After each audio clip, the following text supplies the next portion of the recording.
están? Les doy la bienvenida nuevamente a las pantallas del Mostrador en esta oportunidad en un nuevo programa de la Semana Política donde vamos a estar profundizando sobre el tema de las últimas semanas a partir del sistema frontal que gatilló una crisis en todo lo que tiene que ver con el suministro eléctrico y la distribución eléctrica en nuestro país. Y esto lo voy a conversar y analizar con dos expertos en la materia que tengo invitado el día de hoy día. El día de hoy, bien digo, saludamos a Claudio Sivach, decano de la Facultad de Ingeniería y Ciencias de la Universidad Adolfo Ibáñez, expresidente ejecutivo de Generadoras de Chile. ¿Cómo estás, Claudio? Muchas gracias por la conexión con nosotros. Muchas gracias por la invitación del mostrador a conversar sobre este tema, que da para mucha conversación. Y también tenemos a un panelista de la casa, el exdirector ejecutivo de Empresas Eléctricas, muy cotizado también por estos días en los medios de comunicación, Rodrigo Castillo. ¿Cómo estás? Hola, ¿cómo estáis, Fran? Aquí un placer de estar como invitado y no como panelista, como solemos estar los viernes. Sí, bien, bueno, quiero partir con uno de los temas que ha generado bastante controversia, que fueron las últimas palabras, las últimas declaraciones del ministro Diego Pardo, el ministro de Energía, donde habló respecto a la posibilidad de entrar a discutir sobre la participación del Estado en materia de distribución. Y me quiero ir más allá de si una empresa estatal o no, quiero ir a una reflexión más amplia, ¿no? que ha gatillado toda esta crisis, que tiene que ver con el rol del Estado en todo esto, en la distribución eléctrica en Chile, en las garantías que le puede ofrecer a la ciudadanía y las modificaciones a la regulación que tiene que sacarse adelante para que eso pueda ser así y no vuelva a repetirse el episodio que vivimos hoy, que estamos viviendo, porque todavía hay miles de hogares sin luz en sus casas, pero que apunta directamente a el rol del Estado, ¿no? Y cómo el Estado puede dar garantía en estas circunstancias. ¿Qué hay que modificar? ¿Hacia dónde tiene que ir el debate en esa dirección? Trae ese objetivo principal, que es que la gente esté tranquila y no vuelva a suceder lo que pasó en los últimos días. Claudio, partamos contigo. ¿Cómo lo ve en esos términos? A ver, lo curioso es que precisamente este evento no ha sido dimensionado en su escala física. Lo he repetido muchas veces y creo que es lo más importante primero describirlo. Yo soy ingeniero y desde la física, haber tenido un viento de 124 kilómetros por hora por primera vez en la ciudad de Santiago, que una escala considerada huracán sobre 120 kilómetros, la cantidad de energía destructiva que tiene con respecto al récord anterior, que era 76, no es simplemente un 50% más, sino que es más de un 160% más de energía destructiva. Ya me ocurrió la primera vez, entonces se destruyó árboles que no estaban nunca jamás adaptados a una condición de esta escala. Entonces, la primera pregunta es que hemos estado en varias de estas conversaciones respondiendo preguntas equivocadas. Los primeros días deberíamos haber estado respondiendo mucho más rápido ante una catástrofe de esa magnitud. ¿Cómo colaboramos colectivamente para que volviera la luz lo más rápido? Y la segunda es qué tiene que cambiar, y Rodrigo es uno de los grandes expertos en Chile en esto, qué tiene que cambiar la regulación. Tenemos múltiples tipos de empresas, distribuidoras privadas, tenemos municipales, tenemos cooperativas. Nada va a cambiar si cambiamos la propiedad, si no cambiamos los incentivos, la remuneración, con un foco en calidad de servicio, que la gente pueda estar tranquila, en adaptación climática, pero también en incorporar todas las nuevas tecnologías, electromovilidad, generación solar. Entonces yo creo que hemos estado en varias de estas cosas respondiendo a las preguntas equivocadas. ¿Rodrigo? Bueno, yo no puedo estar más de acuerdo con Claudio, como muchas veces estamos de acuerdo en el diagnóstico. Yo creo que primero hay que sincerar qué es lo que ocurrió. A mí me cuesta mucho, y lo he dicho en otras entrevistas, coincidiendo en que nos estamos haciendo las preguntas incorrectas y por lo tanto, obviamente, vamos a llegar a respuestas incorrectas. Me cuesta mucho entender cómo no hemos partido por decir qué ocurrió y por qué ocurrió. Y tengo la impresión de que una de las cosas que ha evitado el gobierno es hablar de la magnitud de la catástrofe, hablar de que evidentemente estuvimos frente a un evento de fuerza mayor, justamente con un objetivo jurídico, que es al negar la existencia de fuerza mayor, el poder incrementar, aumentar, castigar con más dureza a las empresas. Eso, eso no aporta. Y no aporta porque además la verdad surge. Es decir, cuando llegue el momento de hacer un análisis serio y un poco más frío, los números que nos ha dado Claudio van a ser incontrarrestables. Cuando yo escucho a las autoridades decir que los vientos que tuvimos en la región metropolitana eran predecibles y que no solo eran predecibles, sino que habían sido advertidos.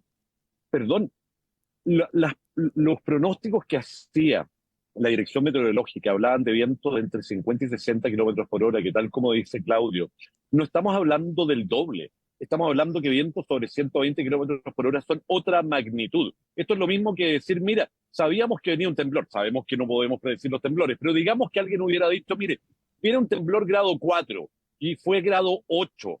Perdón, o sea, no, son magnitudes distintas, poderes destructivos distintos, y además, tal como ha dicho Claudio, para una ciudad que, tanto desde el punto de vista de su vegetación como desde el punto de vista de su infraestructura eléctrica, evidentemente no está preparada para huracanes. Sí, los chilenos, los santiaguinos, al menos lo vimos, los que, como yo, tuvimos que salir de nuestra casa porque tuve que ir a buscar a mi hijo ese día de noche con los vientos. Vimos que habían vientos huracanados, arremolinados, con aire caliente, es decir, algo que evidentemente es totalmente excepcional. Partiendo por ahí, yo diría que la invitación que uno debe hacer es esa. Primero, establecer qué ocurrió. Y acá ocurrieron tres cosas diferentes. Hubo un daño masivo en las redes. En segundo lugar, hubo una demora excesiva en la recuperación del servicio. Y en tercer lugar, hubo grandes problemas de información asociadas. Uno, a saber dónde estaban las fallas, y luego el poder saber dónde se habían recuperado o no las fallas. Estas tres cosas hay que entender exactamente por qué ocurrieron, porque es la única manera de saber cómo resolverlas para el futuro. Si lo que decimos es, mire, lo que hubo fue un vientecito que estaba advertido y por lo tanto acá lo único que existió fue una empresa que por motivos ignotos se le ocurrió no hacer caso de algo advertido, no tomar los recuerdos del caso y además ahorrarse plata y no poner... La verdad es que evidentemente la empresa tiene responsabilidades que la autoridad tendrá que terminar de establecer y sancionar, pero si nos quedamos con el discurso facilista, la verdad es que si esto vuelve a ocurrir en un año más, en 6 meses más o en 2 años más, vamos a tener exactamente la misma situación, como ocurrió el año 2017 con la nieve, en que modificamos la norma técnica de calidad y seguridad justamente para evitar, no evitar, porque esto era inevitable, pero al menos mitigar este tipo de efectos devastadores en las redes, y por desgracia esa norma técnica fue aplicada solo parcialmente con las consecuencias que hoy día estamos viendo.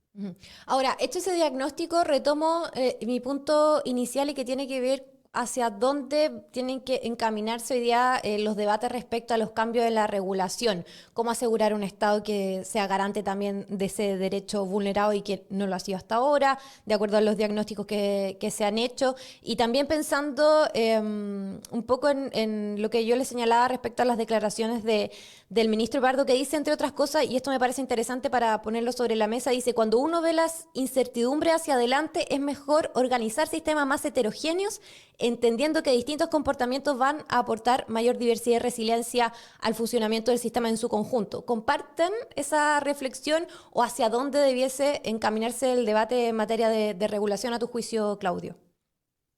A ver, primero desde el punto de vista técnico, hagamos una comparación, por ejemplo, con materia de agua. Nosotros hemos hecho enormes inversiones de resiliencia climática en el agua, estanques de mayor reserva para asegurar el suministro cuando hay eventos de aluviones importantes, y eso se termina reconociendo en la tarifa, y eso ha funcionado, y eso ha permitido ir adaptándolo. En el sector eléctrico, eso no ha ocurrido, y nosotros probablemente vamos a tener que hacer una tarea de adaptación climática que va a requerir probablemente una parte de financiamiento público, porque claramente la crisis climática es un impacto enorme. Además, una de las adaptaciones potenciales es el soterramiento de redes, el soterramiento que es sumamente caro, pero que podría, si no puede directamente cargarse toda la tarifa al cliente, tiene un efecto positivo en calidad de servicio, pero tiene que resolverse además toda la otra colocalización que hoy día existe con las redes de telecomunicaciones, que probablemente con la cantidad de cables y pesos adicionales que hoy día las redes sufrían, tuvo un efecto adicional de caídas de poste. Entonces,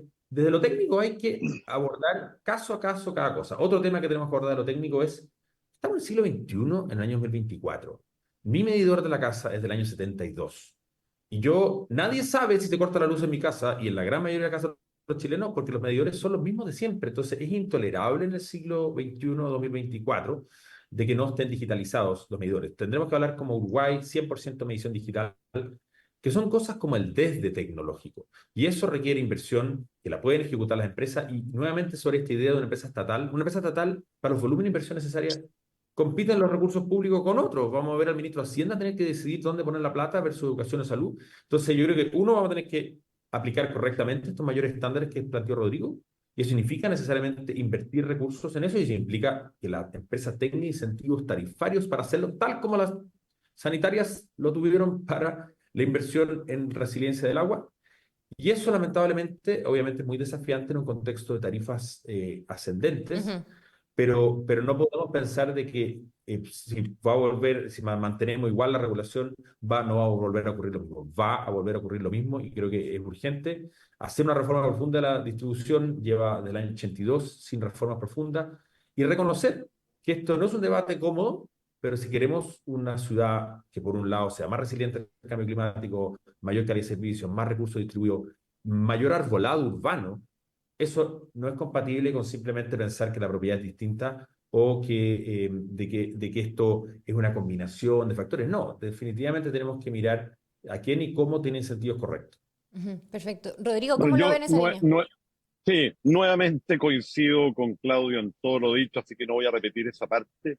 Ahora, esto para mí no es una discusión ideológica. Hay quienes creen que la propiedad estatal sobre cualquier empresa es de por sí un oxímoron que no deberíamos ni discutir. Yo no tengo ese problema. Ujú, Sin embargo, en aquellos casos en los cuales existe propiedad estatal sobre empresas de infraestructura, que existen casos y casos exitosos en el mundo, primero siempre fueron públicas. Es decir, tú no tuviste que vivir un proceso de estatización. Y el solo proceso de estatización, es decir, solo el proceso de cambio, produce incertidumbres que probablemente atentarían completamente contra los objetivos de corto plazo, que es mejorar hoy día, no en 10 años más, la calidad de servicio. Entonces, lo segundo es hacer un poco de contraste con la realidad.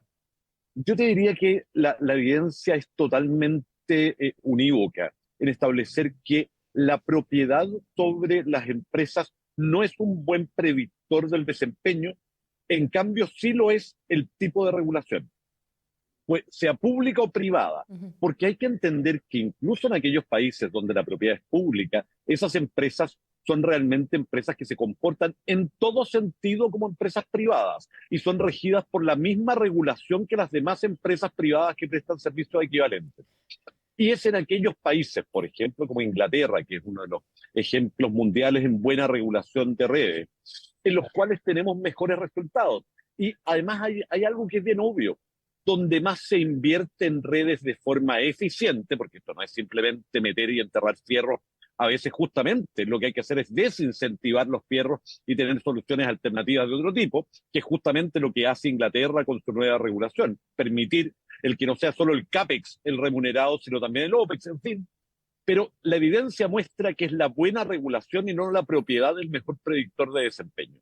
Y lo tercero, y esto ya puede parecer anecdótico, pero no lo es del todo. Yo leí una carta al Mercurio hace un par de días, hago fe de lo que dice, si la carta era equivocada, yo no he visto a nadie que la haya desmentido, que decía que EFE, Empresa Pública de Ferrocarriles, había anunciado que el tren entre Santiago y Chillán se iba a mantener sin recorridos hasta el 18 de agosto, porque habían caído ramas en el tendido, en el trazado del tren. Yo tengo la impresión de que sacar las ramas de una línea férrea es más fácil que resolver 200 fallas al mismo tiempo en la red eléctrica. Y la empresa pública del Estado se pretende demorar casi un mes, no sé, 20 días en sacar las ramas para recuperar el tren que va a chillar.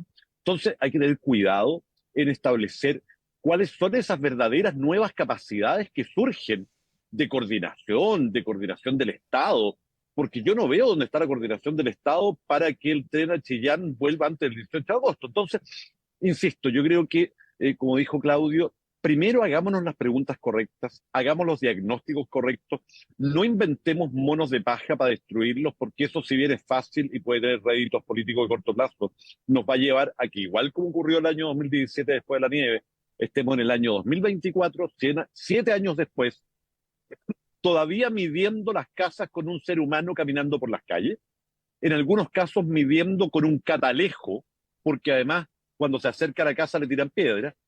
En segundo lugar, vamos a seguir sin saber en las redes de baja tensión dónde hay o dónde no hay energía eléctrica por falta de inteligencia en las redes. Y por cierto, vamos a volver a sufrir episodios como este, con un gobierno u otro y nuevamente vamos a descansar en castigar a la empresa infractora y no va a haber cambiado absolutamente nada. Ahora, dicho eso, quiero cerrar en función del tiempo, proyectando un poco sobre todo este tema del el proceso que se inició para darle caducidad a la concesión de Enel, porque había un ultimátum que se cumplió anoche, no se garantizó el suministro para otros tantos miles de hogares que continúan sin luz. El ministro señaló de que este proceso de caducidad era imperativo para dar garantía a este plan de cumplimiento que no se estaba cumpliendo por parte de Enel, pero ahora ¿qué? ¿Cuáles son las etapas que siguen a su juicio? ¿Cómo se supone que el Estado va a seguir evaluando este proceso que ya se inició y qué esperar de eso a partir de los últimos antecedentes, Claudio? Mira, A ver, déjame hacer un comentario técnico antes de dejarte, Claudio, para que no se confunda. El ultimátum, lo que decía, por lo que yo leí en la prensa, pero entiendo que es lo correcto, el ultimátum era recuperar a todos los clientes o en caso de que esto no fuera posible, Claro, generar un acuerdo. contactar a cada uno de ellos y llegar a algún acuerdo de algún tipo con cada uno de ellos que podrá ser de distintos tipos. Por lo tanto, yo no estoy seguro, y de verdad no lo sé, si eso tampoco ha ocurrido. Es decir, sabemos que todavía hay clientes que están sin suministro. Eso era algo que probablemente se sabía de antemano, porque los últimos clientes siempre son los más complejos y probablemente cuando nos queden 500, esos 500 van a ser particularmente complejos, digamos. Y por lo tanto, esta letra chica final, que era o recuperarlos o llegar a un acuerdo, contactarlos, etcétera, estaba dado porque seguramente tanto la empresa como el regulador, como el fiscalizador, entendían que iba a haber un número pequeño al final del camino que iba a ser muy difícil de recuperar en poco tiempo. ¿Claudio? Mira, mi respuesta más que desde lo técnico, yo quisiera recuperar una cosa que vivimos hace varios años, un sector energético con alto nivel de conflicto y que lo estamos volviendo a ver ahora. Y por lo tanto yo esperaría mucho más una convocatoria a una discusión centrada, ya superada la emergencia inmediata, en las soluciones reales y no soluciones que a todas luces, creo que todos los que hemos participado en el debate tenemos claridad de que no responden las preguntas correctas. Entonces, es un poco lo que yo quisiera ver a los expertos, a las mismas empresas operadoras, al regulador, al sancionador, a la academia, teniendo una discusión mucho más centrada en eso, en los usuarios finales, en que esto no vuelva a pasar, o que al menos se explique muy claramente que aquí estuvimos ante un evento inédito, estos eventos se pueden repetir, estamos viendo crecientemente lluvias extremas, vientos extremos, temperaturas extremas, y las personas lamentablemente necesitan de un agente coordinador, de la política pública, para resolver esto. Apuntando simplemente con el dedo a otro, con ultimátum, creo que contribuye poco a un debate sano y después respuestas airadas de respecto a que esto no es justo, sino que debiéramos mucho más reconocer una realidad nueva en la cual nos estamos enfrentando expectativas crecientes de los ciudadanos, una crisis climática, una ciudad que demanda también mayor cuidado y mayor... debiéramos avanzar. Perfecto. Rodrigo, ¿algo más para cerrar? No, mira, simplemente el mismo llamado que he venido haciendo hace mucho tiempo. Sabemos lo que hay que hacer. Lo sabemos hace más de 10 años. Creo que sería una irresponsabilidad gigantesca el que no tomemos esta catástrofe como una oportunidad para hacerlo de una vez por todas. Perfecto, me quedo con eso entonces. Muchas gracias, Rodrigo Castillo, Claudio Sibat, por la conexión con la audiencia del Mostrador. Seguramente vamos a seguir conversando en un tiempo más a ver cómo evoluciona todo esto. Noticia en desarrollo, como decimos los periodistas. Así que estamos en contacto. Que estén muy bien. Muchas gracias. Estupendo. Chao. Que estén muy bien ustedes.